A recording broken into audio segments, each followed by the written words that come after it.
Mina Proto-moto Des, and today I have for you another deck profile. Today is Legendary Duelist from the Deep, and we have Mako's deck that just came out. So basically what we have here is basically all the new water monsters and water support that we got, and plus some old support as well.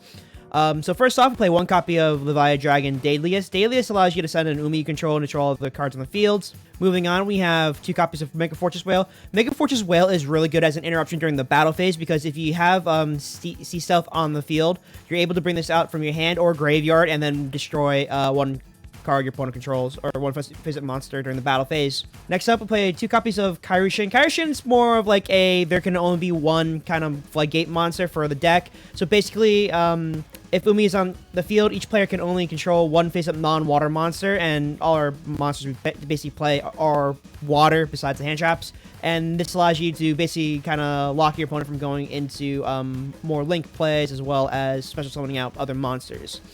Alright, so that's basically what they do. It's a level 5. Not really the most intriguing one out of all of them, but it is what it is. Next up, we play two copies of Doom Kraken. Doom Kraken is really cool as a monster because if Umi's on the field, you can target one monster your opponent controls, except Doom Kraken, and one monster your opponent controls. Special summon this card from your hand and return that monster you control to the hand, and if you do, destroy that opponent's monster. So kind of like a little one-off trade where you can actually kind of bounce back your own monster to destroy your opponent's. But the secondary effect reads as when an opponent monster declares an attack, you can return this card from your hand if you do negate the attack, and you can use each effect of Doom Kraken once per turn. So this has to be on the field in order to resolve and bounce back to hand, but it's pretty decent as a negate attack. Next up, we play two copies of Electric Jellyfish. Electric Jellyfish is your kind of starter / extender for the deck within the archetype because you can send one Umi from your hand or deck or face it from the field to the graveyard, and then special summon one water monster from your hand. So basically, your kind of starter you want to see first, and then the secondary effect is that if Umi's on the field, you could negate a monster or spell. Moving on to our major extenders, though, we have two copies of Silent Angler. Angler is a free special summon when you have a water monster on the field, which we will always have, and this will be able to go into your rank 4 plays. Next up, we'll play Buzzsaw Shark. Buzzsaw Shark, it will allow you to target itself and then bring out another fish monster from your deck. So usually you'd be doing Buzzsaw Shark and then Lantern Shark, or vice versa. And then next up is Lantern Shark. Lantern Shark is really helpful as a starter just because we do have those pesky level 5 Kairyu-Shin inside our deck. So being able to run Lantern Shark and then going into your copy of Kairyu-Shin and then locking your opponent's really helpful. Next up, we play 3 copies of Ash Blossom just for the standard hand traps. This really was tight in terms of like getting to the extra deck, so we kind of had to cut down initially from like a couple of Drolls, a couple of other hand traps here and there to just the 3 Ash Blossom because that's what I came up during playtesting and it was most important. Moving on to our spells. So first off, play 2 copies of Fish Sonar. This allows you to add any monster that mentions Umi inside it, so basically any of the first monsters that we had, so like Doom Kraken, Kairyu-Shin, Fortress Whale, you can add that to hand, and then if Umi is on the field, you can actually special summon one water normal monster from your deck, but you don't play any normal water monsters, so that kind of effect doesn't really matter.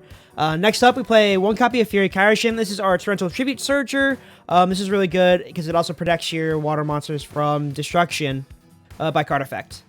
Next up, we play 1 copy of Rage of Kairyu-Shin.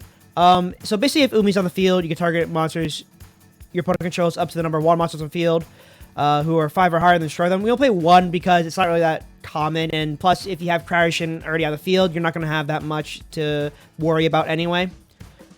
Next, I play 1 copy of Moray Greed. This allows you to shuffle back 2 water monsters, so basically if you kind of draw all bricks, which you kind of can draw bricks. Next up, we play 2 copies of Sea Stealth 2. Sea Stealth 2 is really good because during your any battle phase at the start of it, you're able to special summon one monster that mentions Umi in the field. So basically, either your copy of Mega Fortress Whale to pop something on their field, or the Overlord, Dragon Lord, Kairyu-Shin to banish stuff on their, or get rid of stuff on their field, not banish. But yeah, so that's really good as like kind of getting rid of something in the battle phase, so they only have 1 monster to attack with. Next up, we'll play 3 copies of Lumiere, the Forgotten City. This is basically your Umi card for the deck. You can play other copies of like cards that say, oh, we treat it as Umi, but this is probably better than the vanilla version in my opinion. It's also just a better field spell because you're able to level manipulate for the rank XCs. Next up for the final two spell cards that we play are one Call by the Grave and one Terraforming. This is a simple spell searcher as well as just generic hand trap removal, and that's pretty much about it for the spells. Now moving on to the traps. We play one copy of Kairishin's Dark Grief, so you have to send Umi you control to the graveyard, and some two monsters from your hand or deck that mention Umi or water normal monsters. That's really the only good effect about this card. The reason why we don't play it at 1 is because the effect's not that great. It just it's somewhat extended for the cost of Umi, but that's pretty much it.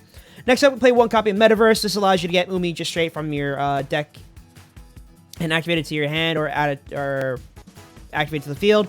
We play one copy of Torrential Tribute. Like I said, we have Fear of the Kairishin, which is so why not just play this because it's really good in certain matchups.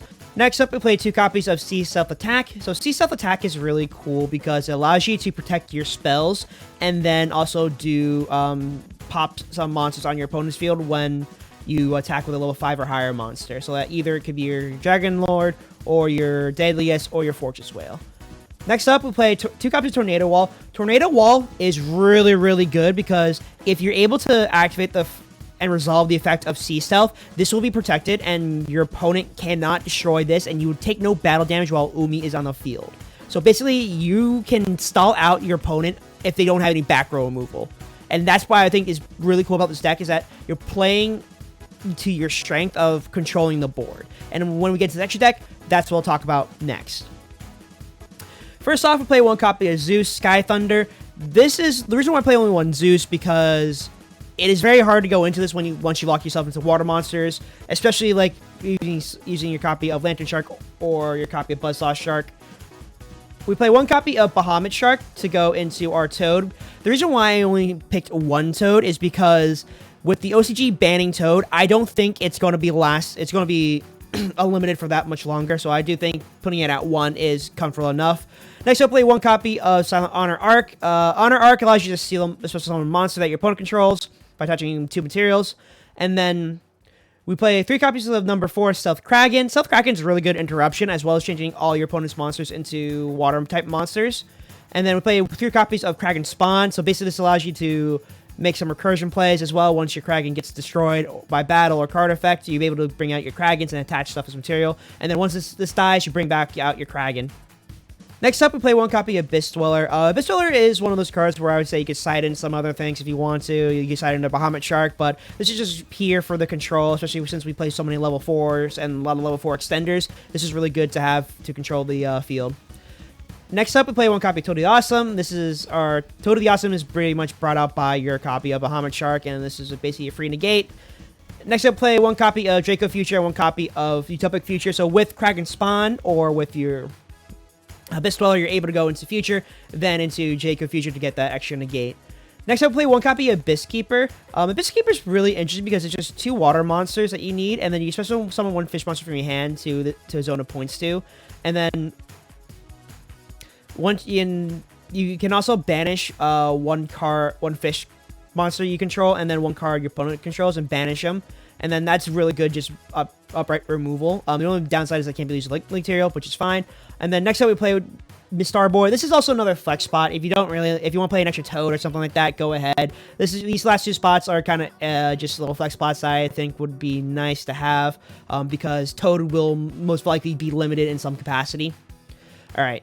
So moving on to the side deck, pretty generic side deck. You have 2 copies of Nibiru, 1 copy of Ghost Spell, 1 copy Ghost Ogre, 2 Droll, 2 Savage for just the recursion, and 2 copy Crossout Designator, 2 Evenly, and 3 Imperms. If you really want, there are cards I'd say you could drop, like the this card over here, the Dark Reef could be dropped and stuff like that, but it's very tight in terms of main deck spot. So you can also bump this up to 41 or 42 if you want.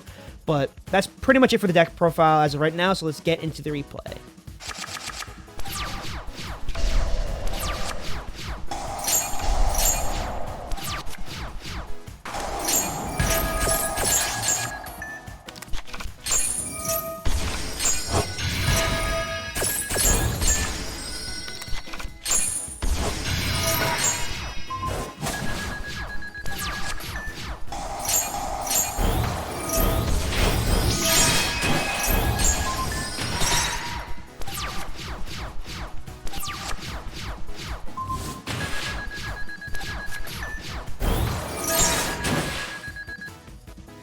So what you guys think? This deck is really cool, and I do like the dual monster support that it does have for what it's worth. Having the new rechains of the Mako Tsunamis monsters are really cool, but there are some drawbacks in terms of like what you can and can't do. So definitely a lot of water lock into your monsters, so be careful like how you play this and what monsters you go in terms of your summoning and what effects you use, because there are monsters that will water lock you, but with a majority of the monsters being water, it shouldn't be too much of a problem, but you might need to be thinking about, like, oh, we can't go straight into your copy of Draco Future or Zeus right away. You might need to wait a turn or two.